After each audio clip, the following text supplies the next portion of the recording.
Boa noite, você está no canal do YouTube da História de Santa Cruz do professor Simvaldo Nascimento Souza. Na apresentação de hoje estarei falando sobre John Mauer, mineralogista inglês na Fazenda Real de Santa Cruz. O John Mauer é autor de diversos livros de geologia, mineralogia. Ele era um mineralogista, mas no caso aqui nós estaremos falando sobre um livro, a passagem dele por Santa Cruz, né, que é citada nesse livro, Viagem ao Interior do Brasil. Como sempre, coloco o brasão heráldico Santa Cruz,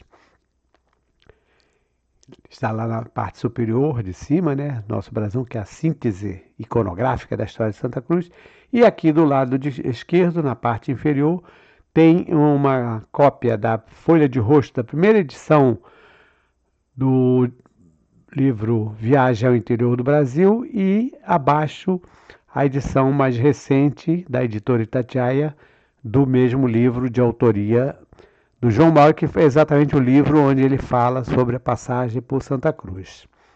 Mas quem foi João Mauer? Ele nasceu em Derbyshire, Inglaterra, em 1764.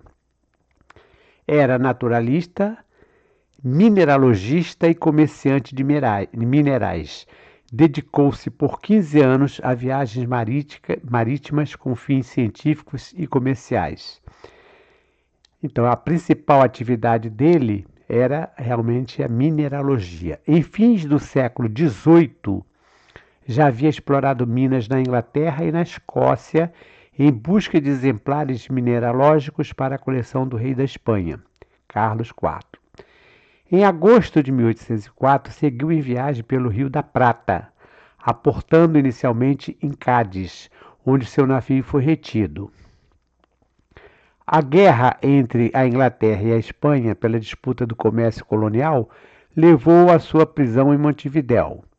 Em 1805, sob suspeita de ser um espião inglês, ele esteve preso, e foi só libertado no ano seguinte, 1816, por ocasião da chegada das tropas britânicas. Dali ele seguiu viagem em direção ao Rio de Janeiro. Chegou ao Brasil um pouco antes da família real portuguesa, ele chegou em 1807, se transferiu para a colônia americana e realizou diversas escalas no sul, tendo alcançado Santa Catarina em 1807. No Rio de Janeiro, foi recebido por Dom João VI, na verdade era o príncipe regente ainda, que mais tarde seria Dom João VI.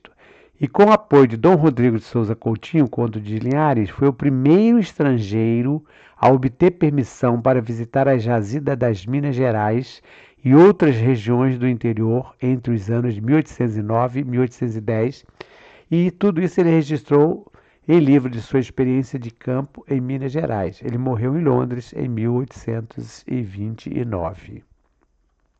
Então aqui tem um retrato dele, o John Mauer. Ele esteve em Santa Cruz após ele solicitar a viagem ao príncipe regente, ao ministro Rodrigo, que era também um dos principais braços direitos de Dom João. Uma vida dedicada às viagens e à mineralogia. Então, os livros publicados por ele se referem às viagens que ele fez, não só ao Brasil, mas outros países também, e a mineralogia. Aqui tem essa ilustração da direita, são desenhos, de pedras de mineralogia, algumas pedras preciosas e semipreciosas, que ele foi coletando durante a sua vida, que a vida dele, a paixão dele era essa pesquisa mineralógica, Aqui na parte central tem um livro, uma edição em inglês que está numa das bibliotecas principais dos Estados Unidos, que o título é bem, bem grande, Lições Familiares sobre as mais fáceis de discriminar metais, terras e rochas, às quais foi adicionado um prático aparelho 2 lapidários, edição Mineralogia e Genealogia, explicando os métodos em inglês. Então, essa aqui é uma das obras dele, porque ele publicou mais de 10 livros sobre mineralogia. E aqui à esquerda tem uma edição antiga das viagens ao interior do Brasil, da Zélio Valverde, mas não é a primeira edição, ele tem as edições da edição ainda do século XIX e tem edições mais recentes. Essa aqui, por exemplo, é mais recente, né? Visitando a Fazenda Real de Santa Cruz pela primeira vez em 1809. Aqui tem então essa edição, como eu falei, da editora Itatiaia, e ela está disponível. Quem quiser comprar pela o Amazon tem esse livro à venda. Após retornar da viagem ao sul do Brasil, quer dizer, Santa Catarina principalmente, né? João Mauro veio para o Rio de Janeiro, com a corte já instalada na cidade desde o ano anterior. Então ele foi recebido pelo príncipe regente Dom João, mais tarde coroado como Dom João VI. O viajante inglês, sempre interessado nas pesquisas mineralógicas, pretendia obter autorização para visitar a região das Minas Gerais, onde esperava conhecer as jazidas de diamante. Então essa era a principal intenção dele, ele queria logo conhecer as jazidas.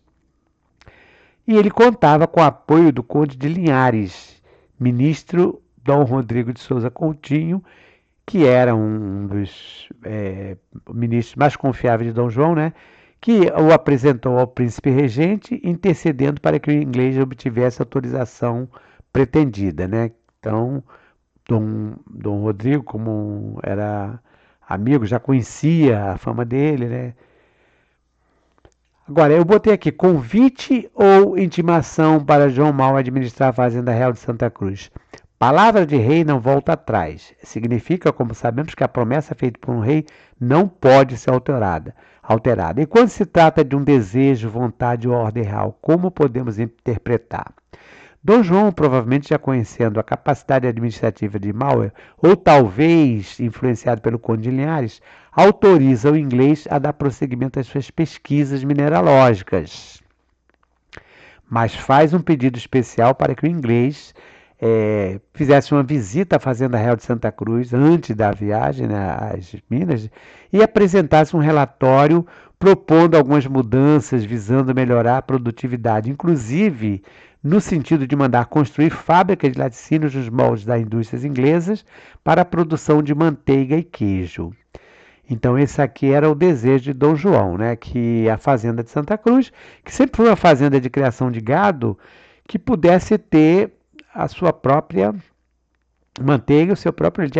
Aliás, outros viajantes também não entendiam como é que uma fazenda tão rica em gado não tivesse produção de leite e manteiga, que isso é o derivado direto do leite, né? Queijo, manteiga e tal. Aqui eu coloquei uma foto do ator Léo Jaime, caracterizado como Dom João VI, naquela novela Novo Mundo, da Rede Globo de televisão. Porque é muito difícil nós encontrarmos uma foto, uma imagem de Dom João descontraído, né? São sempre aquelas imagens com roupas de gala, de rei. Então eu sempre procuro trazer a imagem da televisão, embora não seja da época, para as pessoas terem uma ideia que também os reis, os imperadores, os príncipes e os nobres de maneira geral eram pessoas comuns. Mas eu jamais esperava receber tal pedido, vindo diretamente do príncipe regente. Sabia, porém, que não poderia recusar o convite, já interpretado como intimação, se quisesse continuar suas pesquisas. Ele era muito inteligente, muito vivaz, né? E politicamente conhecedor das ordens reais, ele já imaginava o seguinte: se não aceita aquela coisa, se correr o bicho pega, se ficar o bicho come. Então ele já imaginava que se ele não fosse, não aceitasse, o que ia acontecer? Ele vai acabar sendo prejudicado, né, naquilo que ele queria. Aqui tem um trabalho feito pela Maria Graham em 1823, agosto de 1823, quando ela vinha a Santa Cruz, porque o Mauer teve aqui entre 1810 e 1809, 10 por aí, e aqui já são 13 anos depois. Mas ele elogia muito essa planície, ele fala de forma assim que é uma planície muito bonita e tudo, então eu coloquei essa imagem ampliada para que vocês possam ter uma ideia daquilo que ele vai falar aqui adiante, né? Fascínio, elogios, decepção. Ao mesmo tempo que ele tem ele elogia, ele também tem uma decepção, porque ele vê que a fazenda de Santa Cruz, o John Mauer, né, percebe que ela realmente estava em decadência. Veja que nós estamos falando aqui de um período posterior à expulsão dos jesuítas. Pode até parecer contraditório, porém, pelos relatos de João Mauer, a fazenda de Santa Cruz, ao mesmo tempo que lhe parece, aí ele escreve aqui, ó, uma das mais belas planícies do mundo, de 2 léguas quadradas, regada por 2 rios navegáveis por pequenas embarcações, ilimitadas por belo e altivo cenário rochoso, embelezado em vários pontos por árvores nobres da floresta. Então ele está elogiando, ele está escrevendo um texto muito parecido com o do Manuel Martins do Couto Reis. Não sei se ele leu as Memórias de Santa Cruz e está copiando, porque o Manuel Martins também fala nessas belas planícies. Era a Fazenda Real de Santa Cruz administrada de forma deplorável. Então aqui, lá em cima, ele está elogiando, aqui já está criticando, né? Forma deplorável, como anotou João Mauer. O sistema de administração, entretanto, é tão mau que vivem semifamintos, referindo-se aos escravizados, né? Quase desprovidos de roupas e mais do que miseravelmente instalados. O salário médio não atinge a 1 penny por dia. Se nós formos pesquisar o valor do penny, hoje, que é uma subdivisão da Libra, né? Nós vamos ver que não chega a R$ 1, é muito pouco, um valor muito pouco. Depois de cavalgarmos 50 milhas, chegamos à fazenda cerca de 6 horas da tarde, muito fatigados. Isso já é texto dele também. E aqui à direita tem uma cópia do livro, da cópia da Folha de Rosto, né? Viagens ao interior do Brasil. Aí tem aqui Ilhas dos Açores. E está oferecendo o livro a Dom João VI, que era muito comum naquela época fazer essa dedicatória já no livro, né? Foi publicado em Lisboa. As acomodações que encontramos justificaram plenamente o interesse do ministro e Sua Alteza. O ministro que está falando aqui é Dom Rodrigo, né? Conde de Linhares. Inquirindo sobre o estado de seus domínios. Então ele já chega aqui criticando. Tendo apresentado minhas credenciais, fui forçado a esperar até às 10 horas, sem que oferecessem qualquer refrigério. Veja que ele diz que chega às 6 horas, né, lá em cima, às 6 horas da tarde, ficou esperando até 10 horas, depois de ter apresentado as credenciais, sem que me oferecesse qualquer refrigério. Ontem, quando eu fiz um comentário, eu falei sobre o posto da guarda, lá em Itaguaí, Rio da Guarda, né, que tinha um posto de fiscalização, e comentei que tinha que trazer, né, uma carta, um passaporte. Então, as credenciais aqui no caso, ele traz uma carta do ministro apresentando, dizendo de quem se tratava, para poder ser recebido no palácio, né? Já era palácio, não era mais convento. Então, sem qualquer refrigério, ou seja, nem mesmo uma xícara de café. O único prato que nos serviram foi um pouco de carne, certamente a pior que provei no Brasil. O mulato que nos atendeu comprometeu-se a aprontar o almoço para as 7 horas da manhã. Porque naquele tempo o horário de almoço não era igual hoje. Hoje nós almoçamos o quê? Meio-dia, 1 hora, naquele tempo 10 horas da manhã, era almoço, né? A noitinha tinha uma ceia, depois tinha o jantar. Ficamos prontos a hora, quer dizer, disse que ia ficar pronto 7 horas, então eles ficaram prontos, né? Estipulada, e embora assegurasse que nós serviria imediatamente, esperamos 3 horas. E quando já pedíramos os cavalos para voltar ao rio, a fim de evitar morrêssemos de fome, é exagero, né? Anunciaram a refeição com desculpa de que não atiraram mais cedo por falta de leite. Sobre essa questão também de alimentação no palácio, tem um outro viajante que faz também, que reclama, mas aí no caso já foi ainda na época dos jesuítas, que também disse que não conseguiu se alimentar direito, enfim. João Mal então inspeciona a Fazenda Real de Santa Cruz. Passei então revista ao estabelecimento e percorri as terras. A casa, segundo me informaram, foi no convento de jesuítas. donos também das terras que a circundavam, das quais cuidaram melhor que seus sucessores, se pudermos julgar pelos remanescentes de seus empreendimentos. O edifício não é grande nem imponente, construído de forma quadrangular, está se referindo aqui ao antigo convento, né? Com um pátio aberto no centro e galerias no interior para o primeiro e segundo andares. Os alojamentos são em número de 36, porque esses alojamentos eram as antigas celas, quer dizer, os compartimentos, os quartinhos dos padres jesuítas. Então, 36. Quando chega Dom João, ele vai procurar, determina que o arquiteto, né, procure adaptar, tendo sido adaptados para o uso da comunidade. Isso no tempo dos jesuítas. Desde que os jesuítas partiram, foram ligeiramente alterados e decorados para receber a família real como residência de verão. Como ele chega aqui entre 1809 e 1810, é claro que ele ainda vai encontrar o palácio com as características bem rústicas, né? Bem de tipo com um convento mesmo.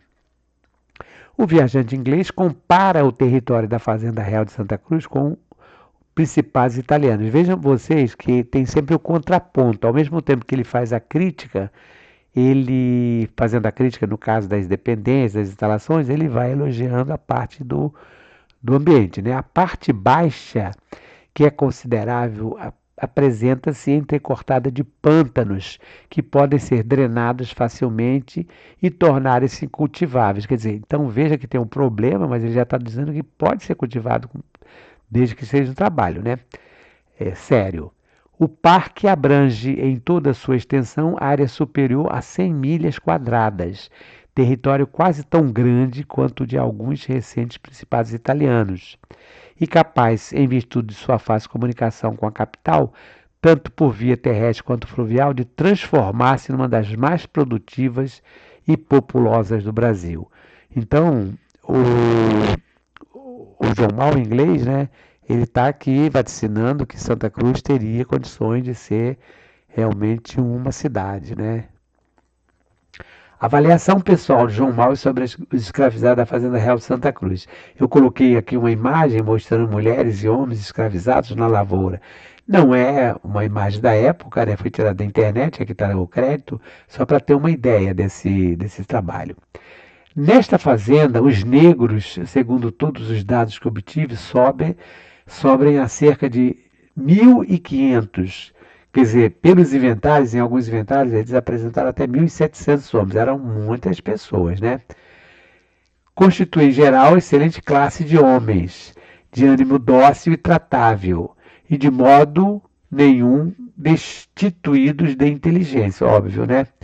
Esclarecê-los tem dado grande trabalho. São regularmente instruídos nos princípios da fé cristã e as orações lhes são lidas publicamente pela manhã e à noite, ao iniciar e ao terminar o dia de trabalho. Então, outros viajantes também falam sobre isso, que eles se reuniam de manhã, antes de começar o trabalho, era feita uma oração, né? E à noite, quando eles chegavam também, à tardinha. Pequenas áreas de terreno por eles escolhidas lhes são concedidas e dão-lhe 2 dias na semana, além dos feriados fortuitos. Aqui está falando dos feriados fortuitos, são os dias santos, né? Porque antigamente a igreja festava muitos dias santos e esses dias eles não trabalhavam, chamados dias santos de guarda. Então eles têm esses dias para plantar e cultivar os produtos destinados à sua própria subsistência. O resto do tempo e do trabalho dedicam ao serviço de Sua Alteza. Então, vejam aqui vocês, houve um período que alguns superintendentes, isso já no segundo reinado do imperador Dom Pedro II, né, que eles cortaram esses dias. Isso aí, houve até protesto de algumas escravizadas e Dom Pedro acabou ficando do lado do superintendente. Uma reforma no estabelecimento poderia ter sido realizada facilmente, mas agora será muito difícil, pois os abusos foram tacitamente sancionados pela indiferença daqueles cujo dever e interesse era corrigido. É interessante que ele é um pouco contraditório, não é? Vejam bem, porque ao mesmo tempo que ele fala, menciona lá o problema dos pântanos e diz que eles podem ser canalizados, podem ser irrigados, ele diz aqui que fica difícil. Claro que quando saem os jesuítas, como eu já falei em outras oportunidades, a fazenda de Santa Cruz vai ficar abandonada. Aqui tem uma imagem do Thomas Ender mostrando a planície novamente, né? Só que a imagenzinha está pequena, e lá ao fundo o Palácio Imperial. Nesta extensão de magnífico terreno, vê-se raramente um cercado. As terras, vocês podem observar que não tem cercado, né? As terras cultivadas estão cheias de mato, e as plantações de café assemelham-se a um matagal, onde os arbustos silvestres cobrem a lavoura. O gado está deploravelmente abandonado e não se encontra em todos os arredores sequer um cavalo digno de ser montado pelo mais miserável mendigo. Tal era o estado em que encontrei este rico e vasto distrito, que parece ter sido destinado pela natureza à introdução de melhores momentos que poderiam determinar pela influência de um exemplo elevado, modificação completa no sistema agrícola do Brasil. Então, pelo que o João Mal está falando aqui, se tivesse um administrador realmente competente, Santa Cruz poderia mudar de figura. Depois realmente vão surgir administradores que vão fazer alguma coisa nesse sentido. João Mal recebe a visita de Dom João e recorre ao almirante Cid Smith sem, no entanto, obter o sucesso esperado. Dom João queria, porque queria que ele assumisse a administração da fazenda, né? Dom João já sabia de quem se tratava. Pouco tempo depois de me instalar em Santa Cruz, o príncipe apareceu. No dia imediato à sua chegada, honrou-me com uma visita, depois da qual saí várias vezes com Sua Alteza Real. Um dia deu-me a honra de manifestar o desejo de que encarregasse da administração da fazenda. Pedi licença para declinar desta proposta, alegando a impossibilidade de conciliar tal emprego com os meus outros interesses. Os interesses deles, já falamos aqui, era mineralogia. Ele queria pedras preciosas, né? Lembrando ao mesmo tempo o serviço superior que podia prestar trabalhando na mina de ferro. Não obstante isto, o príncipe no dia seguinte entregou-me um papel contendo uma proposta para superintender toda a fazenda, estabelecendo as condições. Essa questão desse papel já era um documento praticamente nomeando o João Mal. Então, o convite acabou sendo uma intimação, uma imposição, né? Porque aquele negócio, né? O rei da ordem não pode contestar. João Mal tentou de tudo para convencer que não podia aceitar o convite de Dom João, chegando até a recorrer ao almirante, que era amigo também dele, o Cid Smith, que já havia escoltado a família. O Smith, tem um retrato dele aqui, era um sujeito muito poderoso, porque ele veio de Portugal quando Dom João, a família toda, saiu de Portugal. Ele recebeu a ordem da Inglaterra de acompanhar e proteger. Então ele foi condecorado com a máxima condecoração, que no caso é a Gran Cruz da recém-instaurada Ordem Militar da Torre e da Espada. E o João Mal, sendo amigo dele, ele sendo conterrâneo, eles eram ingleses, né? Ele vai pedir o João Mal, vai, pelo amor de Deus, fala com o príncipe, eu não quero ser administrador, não. Mas acabou assumindo o cargo, né? Após assumir o cargo, que não era de superintendente, mas sim de administrador, porque ele ficava abaixo do superintendente, porque quando ele recebeu o convite, que ele imagina que ele teria plena liberdade para fazer tudo, né? E o João Mal começou a trabalhar, né? Porque era realmente uma pessoa de trabalho, né? Depois se arregaçou as mangas, depois a trabalhar intensivamente. E ele vai fazer algumas coisas, inclusive vai fazer um relatório bem consistente, minucioso, né? Só que uma coisa que ele não esperava é que ele fosse boicotado. Quer dizer, ele começou assim como ele chega e não recebe alimentação, também ele vai fazer os pedidos e não vai ser atendido. Ou o pedido, porque pediu uma determinada ferramenta, precisa daquilo naquela hora, naquele dia, e só vai chegar no dia seguinte, então aquilo vai aborrecendo, vai cansando, né? Isso acontece também com a Maria Grã, quando ela vai ser a preceptora de Dona Maria da Glória, porque também era inglesa, né? Aliás, nós temos aqui 4 ingleses que estiveram em Santa Cruz, que todos eles merecem. Um esse é o João Mal, a inglesa, né? A Maria Graham. O outro é John Lucock, que era um comerciante, um inglês também. E o outro é Smith também, um outro Smith, John Smith, que esse veio por pouco tempo, que era para reformar o palácio. Diante de uma realidade que não correspondia ao que lhe prometera, tendo inclusive que assumir as responsabilidades financeiras por todas as despesas necessárias para o melhor desempenho da Fazenda de Santa Cruz, John Mauro acabou por solicitar afastamento da função, enviando correspondência ao ministro Dom Rodrigo de Souza Coutinho, conde de Linhares, a quem apresentou o seu relatório definitivo sobre a Fazenda Real de Santa Cruz. Voltando ao Rio de Janeiro, o inglês ainda foi recebido por Dom João. O Dom João encontrou com ele e ficou insistindo que ele voltasse a Santa Cruz, mas a decisão dele já estava tomada. Aqui tem um documento manuscrito que se encontra, inclusive tem esse documento tem disponível no arquivo da Biblioteca Nacional. Quem quiser pode baixar e ler.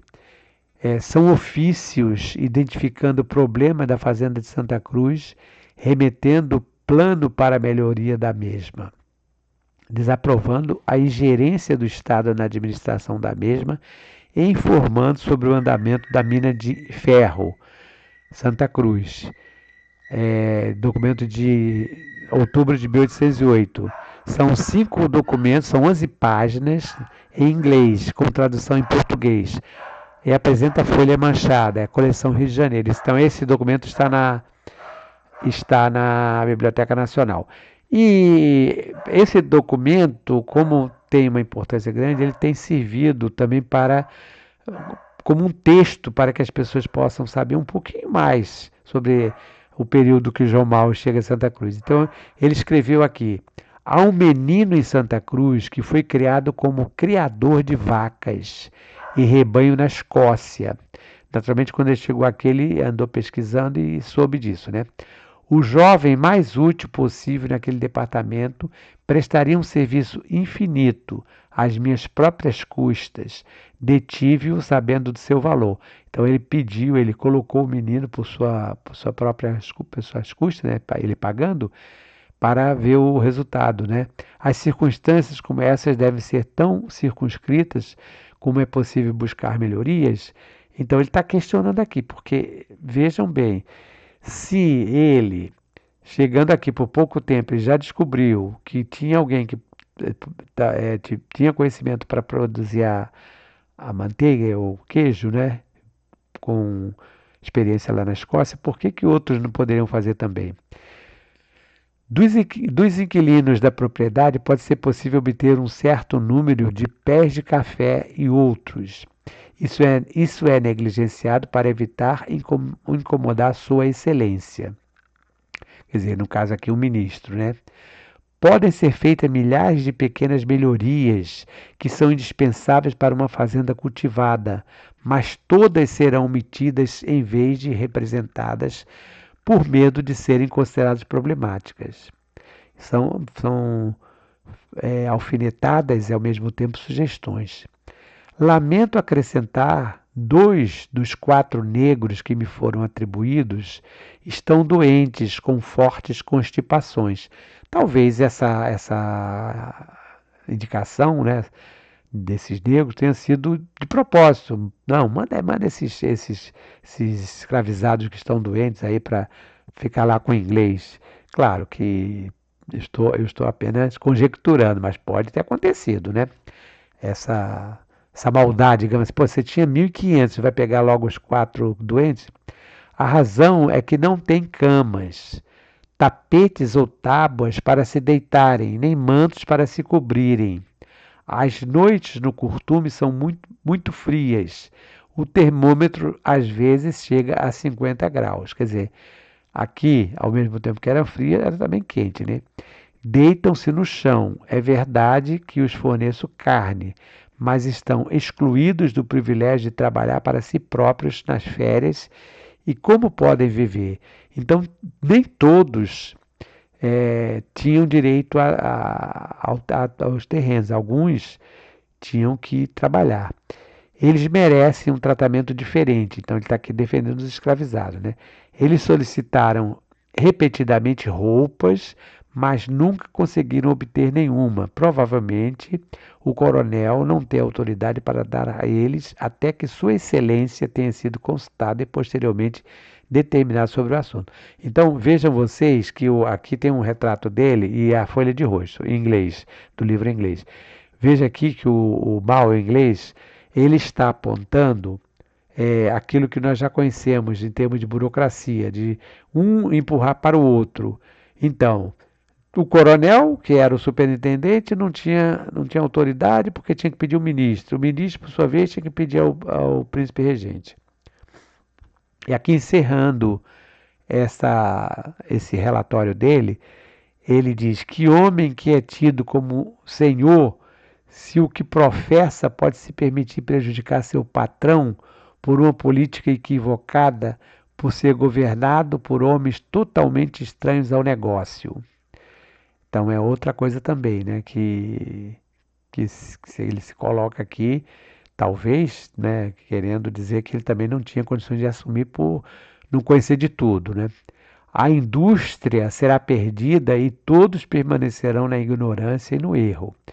Devorar ansiosamente a Vossa Excelência, que suplicar Sua Alteza para me honrar com uma audiência em Sua presença, para que eu possa ter a honra de declarar a insignificância da produção de Santa Cruz comparada com o que seria ser dirigido de forma diferente. Então, nesse relatório, ele ainda pede que o ministro, ele está sempre mandando essa carta aqui para o ministro Conde Linhares, né?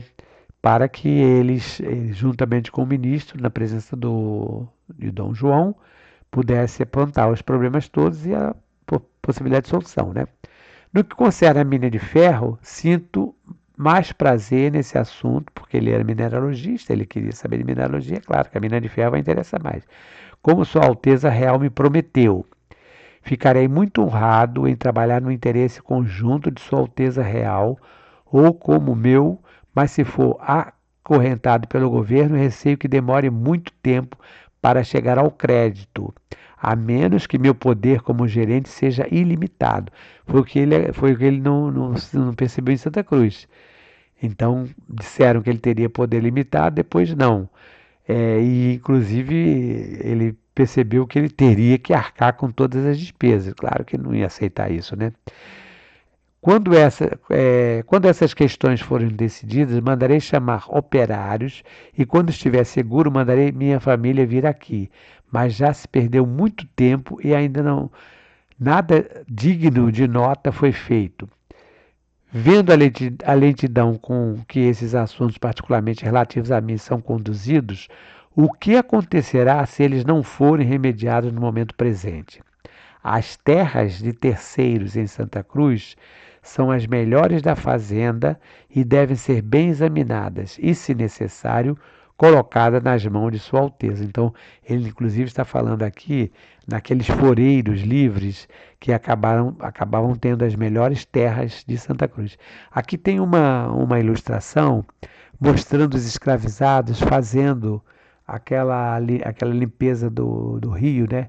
Para a obtenção chama a mineração, né? Para a obtenção das pedras preciosas. Que eles pegavam aquela bateia, que era aquele tipo de peneira, e iam levantando para ver se conseguia as pedras preciosas. Então, vejam vocês, o João Mauer foi um inglês, veio a Santa Cruz, passou um tempo, veio com o propósito de apenas de conhecer e acabou sendo intimado ou convidado, fique aí vocês decidam, né? Para assumir como uma espécie de adjunto do administrador. Só que o próprio administrador, o próprio superintendente, não vai gostar disso, porque também fica aquela história. Começa a ver a pessoa trabalhando e aí fica aquela questão do despeito, da preocupação de que vai perder o seu cargo, né? Então fazia tudo para prejudicar o trabalho do João Mal. Ele acabou saindo e foi fazer o que ele mais gostava, que era a mineração. Volta para a Inglaterra, vai trabalhar com comércio de pedras preciosas e morre bem um pouco mais tarde, já com 63 anos por aí. Então, uma boa noite. Hoje é quinta-feira e dia. Hoje é dia 19 ou dia 20? 19, né? 19 de março de 2025. Um abraço e até uma próxima oportunidade. Canal da História de Santa Cruz, do professor Simvaldo.